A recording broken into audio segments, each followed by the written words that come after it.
Holding the Google Pixel 7 or Pixel 7 Pro in your hand for the first time is an exercise in déjà vu.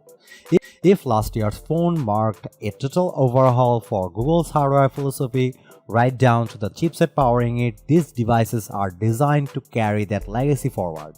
But with another year of experience under their belt, it seems clear that the Made by Google team wants to convince even the most skeptical of iPhone owners that the Pixel 7 is ready to be your next phone.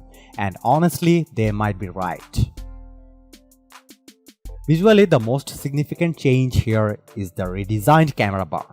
Google has swapped out the long strip of glass for camera cutouts hidden behind a metal panel. We'll have to test it out, but it should reduce the lens flare issues found on the Google Pixel 6. The switch to aluminum matte on the Pixel 7 polished on the Pixel 7 Pro allows it to bend directly into the frame rather than using a seam to transition to glass from metal.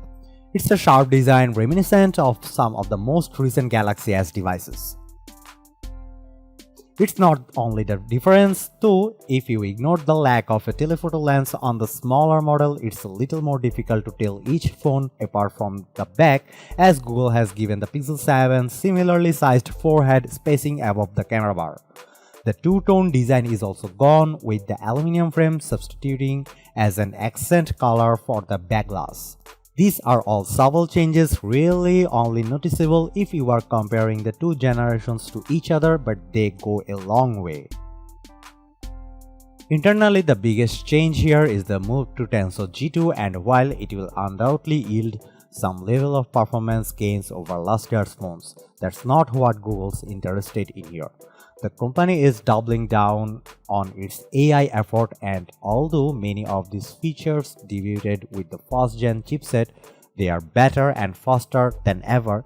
It's clear Google sees its AI abilities as Tensor's superpower. While these phones should handle everything you can throw at them, tools like Photo Unblur, a Pixel 7 exclusive, are the real highlights.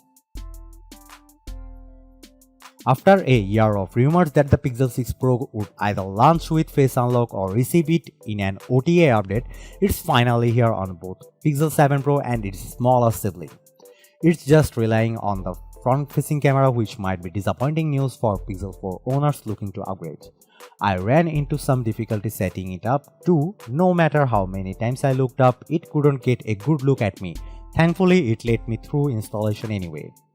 Using the Pixel 7 Pro, Face Unlock was unsurprisingly fast, much faster in fact than using the fingerprint sensor. Unfortunately, it's likely much less secure. Not only does Google's settings page for Face Unlock deliver a bunch of warnings, including that someone who looks like you, including a sibling, can get past it, but it also doesn't seem to work for app authentication. I downloaded Bitwarden on one of the units, but the app would only unlock with my fingerprint, not my face.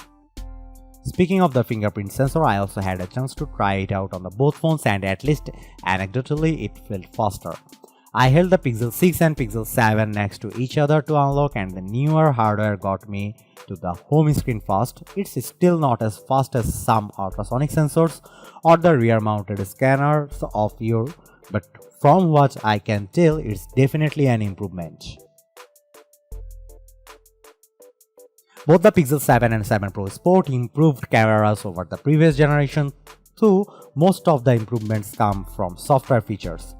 Super resolution zoom is better than ever, with 8x zoom on the standard Pixel 7 and up to 30x on the Google Pixel 7 Pro.